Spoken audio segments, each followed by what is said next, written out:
Within this review, I may make mention of things that could ruin the illusion of the film for you, or possibly be minute spoilers. But there won't be anything major, like a major plot point ruined for you, I promise. August Rush is a film about a few things, really. First and foremost, it's a film about a young orphan boy with an affinity and aptitude for music named Evan Taylor, who runs away from the boys' home where he's grown up to try and find his parents. Heart-wrenching, eh? But apart from this, it's also a tale of love between a rich cellist named Lila Novacek and a poor Irish rock singer named Lewis Connolly. And also a story about the power of music and its ability to bring people of vastly different worlds together. The plot of the movie's a little bit ridiculous, but I love a good drama and don't mind a bit of reality forsaken in the effort. And this is an excellent story, in my opinion, so I forgive. I will say there's a part of the plot I don't understand, which is how her unborn child, Evan Taylor, survived her being hit by a car. I mean, I've never been pregnant, obviously, but that seems like the kind of thing that would cause a miscarriage, nay? Just a point in the plot that kind of bugs me. Otherwise, though, it's very well written, flows along nicely. It's a touching story. The acting in this film is superb. Young Freddie Highmore is a wonder, and I had no idea Jonathan Rhys-Meyers could sing. Is that common knowledge, or were there other people as pleasantly surprised as me? Anyway, there weren't any bad performances that I noticed, although there were some looped lines that kind of bugged me. I don't know if that's something everyone will notice, or if it's just me. There are some bit parts, mostly single lines from one-shot characters that kind of seemed rang a little false to me, not like they were just there for a paycheck maybe, which, I mean, who can fault them for that, right? But it's nothing bad, just one or two lines and things. The young Leon Thomas, the third, who plays Arthur, is excellent. As an interesting note, I'd never heard money referred to as shorts before, so I learned some new slang from this film. There was a bit of confusion with the Maxwell Wallace, the wizard character, played by Robin Williams. To put it simply, I wasn't sure if he was good or bad. Sometimes he was nice enough, and sometimes he was just plain cruel. I guess that kind of makes sense, though. His character's supposed to be a little crazy. And I suppose that's reality, right? An ambiguous character. Well, since it's a film about music, bringing people together, and a child prodigy the likes of Mozart, the music had better be fantastic, yes? Well, it doesn't fail in the least. I really feel that the highest praise I can give the music is that I hope to pick up the soundtrack and score for this film very soon.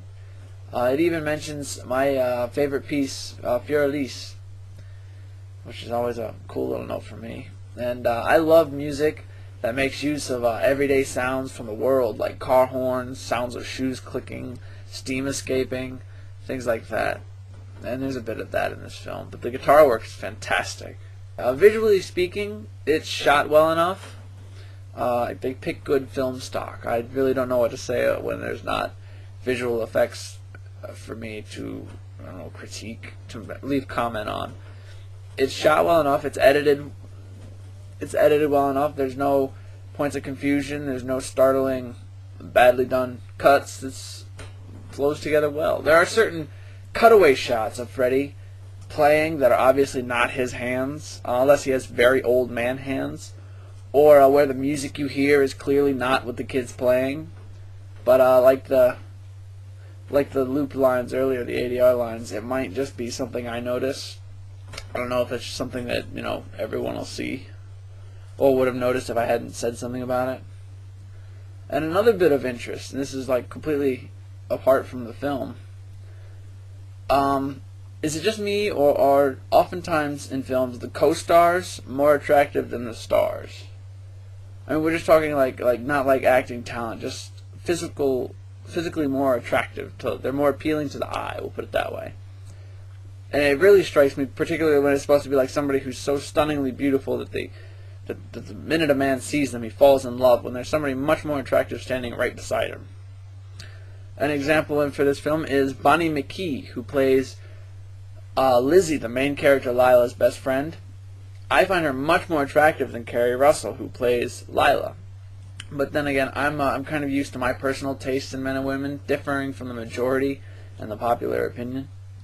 And that's just something interesting I've noticed in a lot of films. This isn't meant to be a slight to Kerry Russell. She is a terrific actress and plays her part extremely well.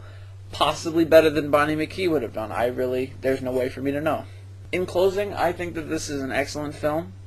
I would recommend everybody to go watch it, unless you're one of those people who only watches very specific types of movies. Like if you only watch zombie movies, or you only watch... It's a dramatic romance film.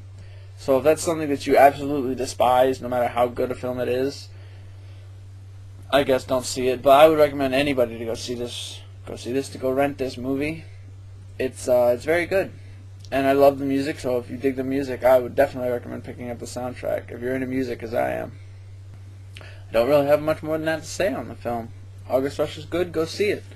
Some mini reviews to close this out. I've got a few of them, so might rush through them a little bit. Gridiron Gang, it's an okay movie. Fracture, good movie. Money Train, good movie. Chicago, I watched it because I really like Queen Latifah's when she sings, like in Hairspray. I really love that stuff, and somebody told me that she sang in Chicago, so I put it in and I watched it because I was, looking forward to seeing Queen Latifah singing. She sings one song and that's it, so I was kind of disappointed with that. It's not a bad movie. It's just kind of boring. Really good music though. I think I might look for the soundtrack for that because I liked listening to the music. Didn't care to watch it. The Hitcher, another okay movie. It's a little far-fetched in some instances. I Am Legend, excellent film. The Contract, good movie. The Martian Child, 2 movies with John Cusack's wife being dead. Martian Child's a good movie. Kind of slow, though, for me. Fight Club, I finally saw Fight Club. That's a good movie. Alpha Dog, another good movie.